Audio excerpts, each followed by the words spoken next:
नमस्कार मित्रों, मैं आपका मित्र दीपक तनेजा आप सभी का स्वागत करता हूं आपके सबसे लोकप्रिय चैनल योर कालचक्र में।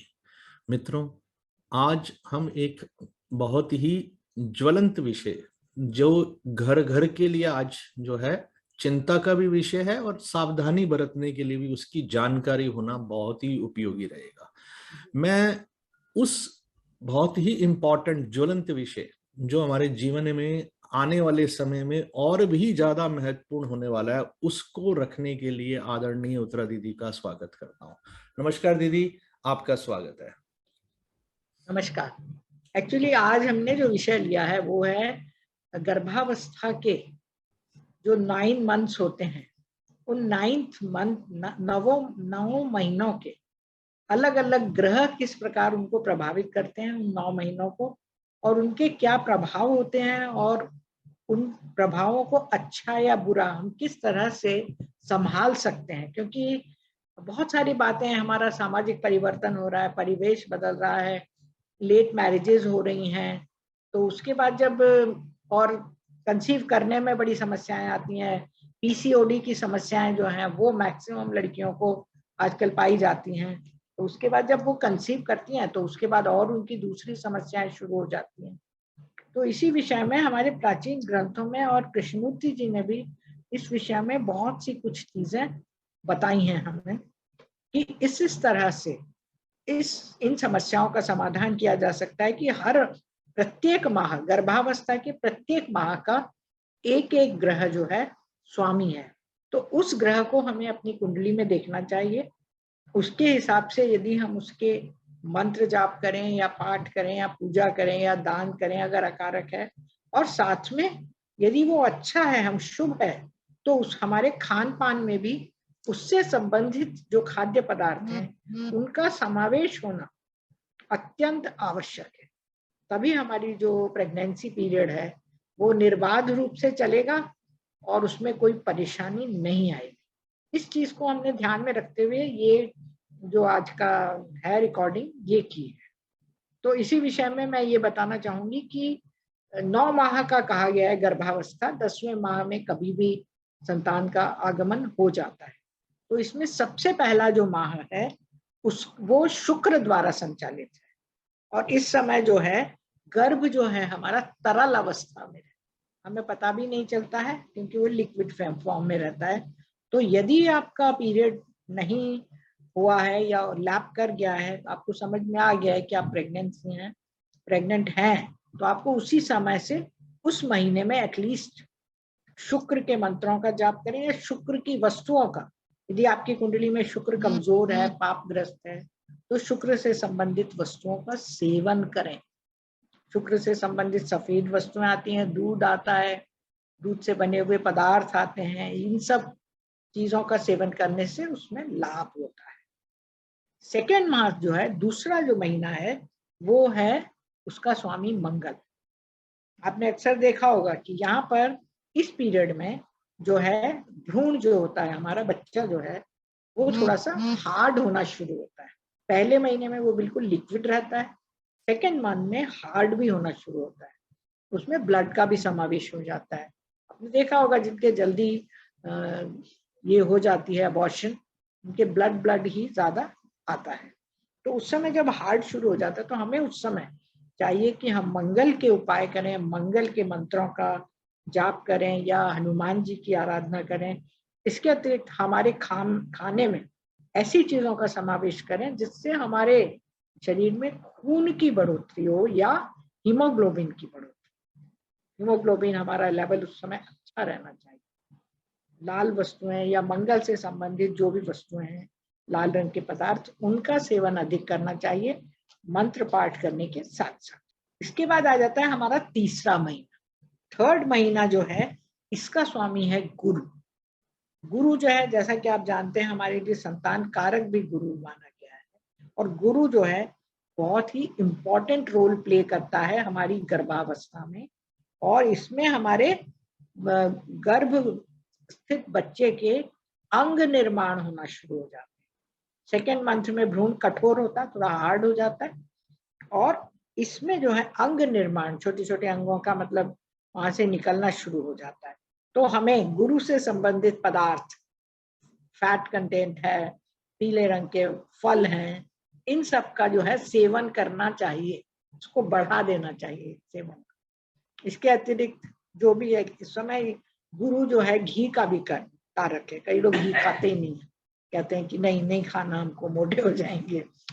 लेकिन घी का कारक है तो घी का प्रयोग करना चाहिए, और ज्यादा नहीं तो लेकिन करना तो चाहिए। और गुरु के मंत्रों का पाठ करना चाहिए एटलीस्ट पूरे 3rd मंथ, क्योंकि 3rd मंथ में भी हमने देखा है अक्सर अबॉर्शन हो जाते हैं, तो उसको बचाने के लिए हमें इस तरह के उपाय करने चाहिए। अब आ जाता है हमारा 4th माह।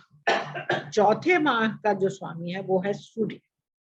इस माह में जो है हड्डियों का निर्माण शुरू हो जाता है। अभी तो अंग शुरू हुए थे, अब उसके बाद हड्डियों का निर्माण शुरू हो जाता है।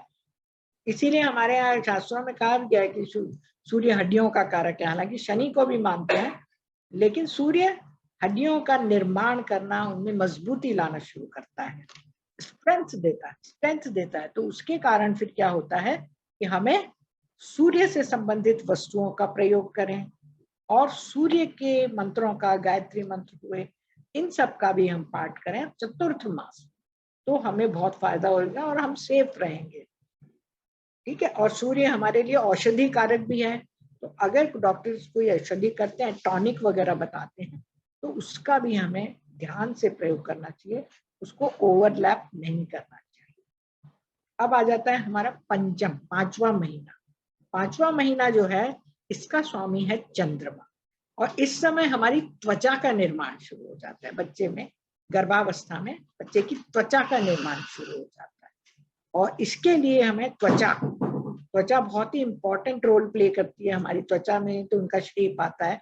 तो इस समय हमें भगवान शिव की आराधना करनी चाहिए। पंचम महीने में सब समृद्धि, सुख समृद्धि के दाता हैं वो, उसमें मदद करेंगे। इसके अतिरिक्त चंद्रमा के खाद्य पदार्थ, चंद्रमा भी हमारे दूध का कारक है, और पेय पदार्थों का, तरल पदार्थों का कारक है।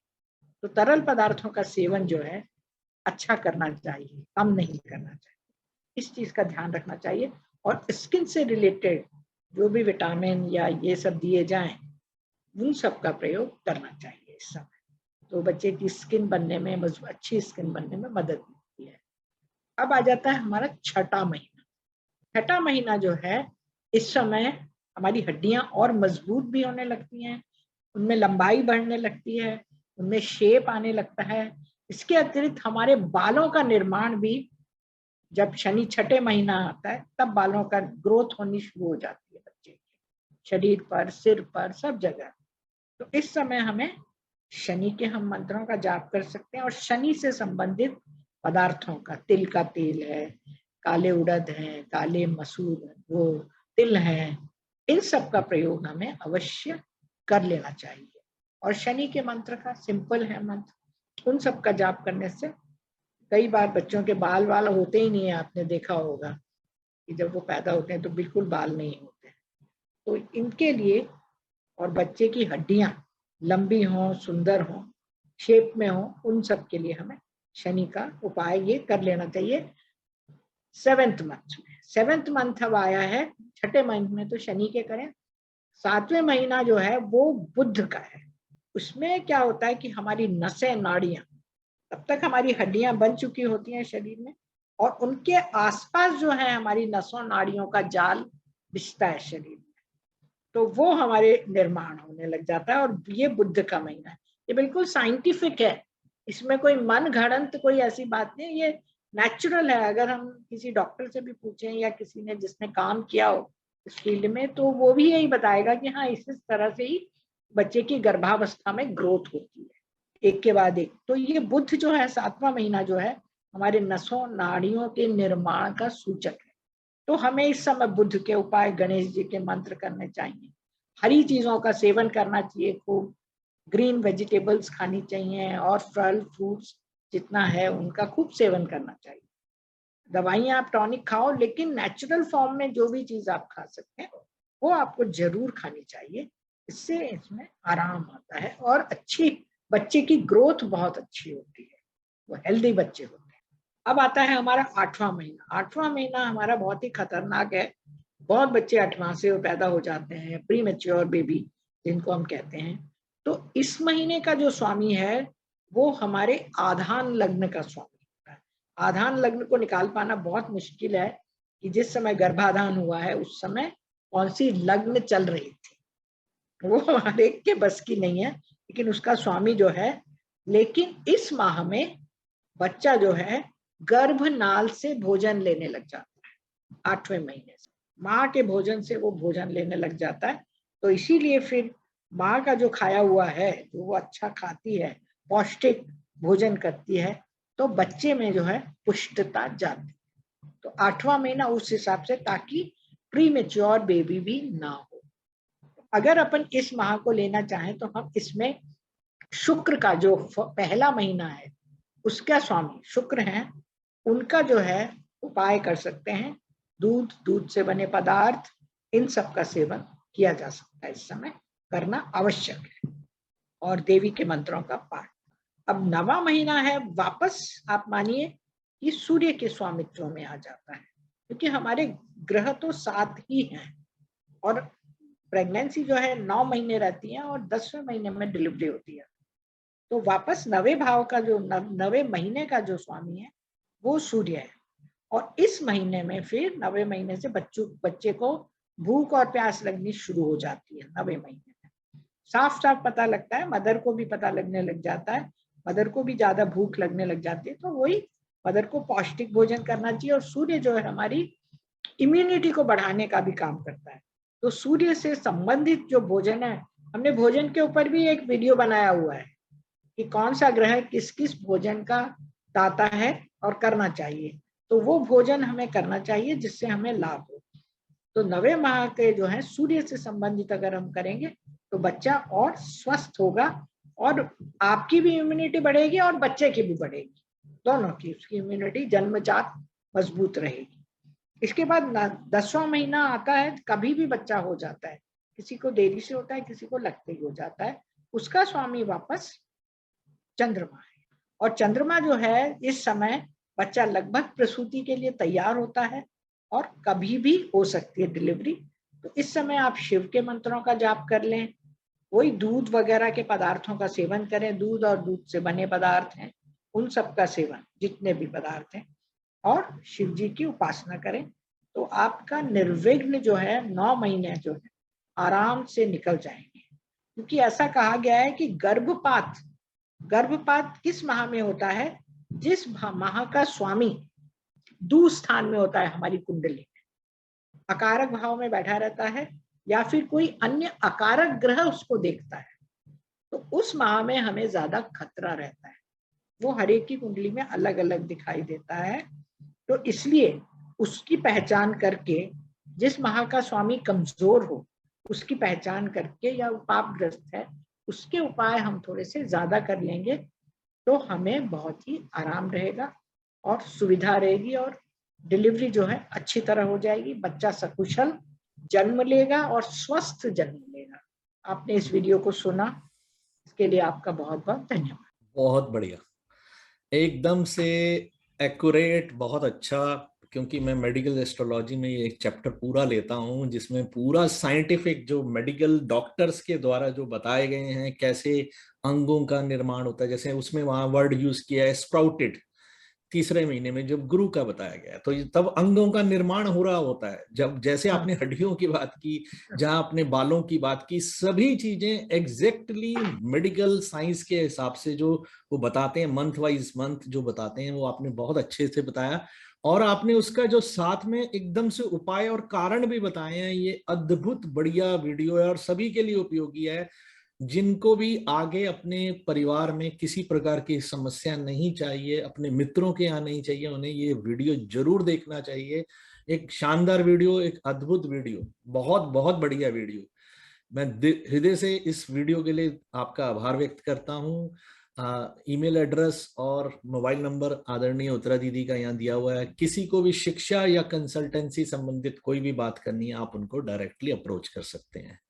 इसी के साथ एक बहुत ही बढ़िया वीडियो के लिए हृदय से धन्यवाद। नमस्कार। नमस्कार। नमस्कार।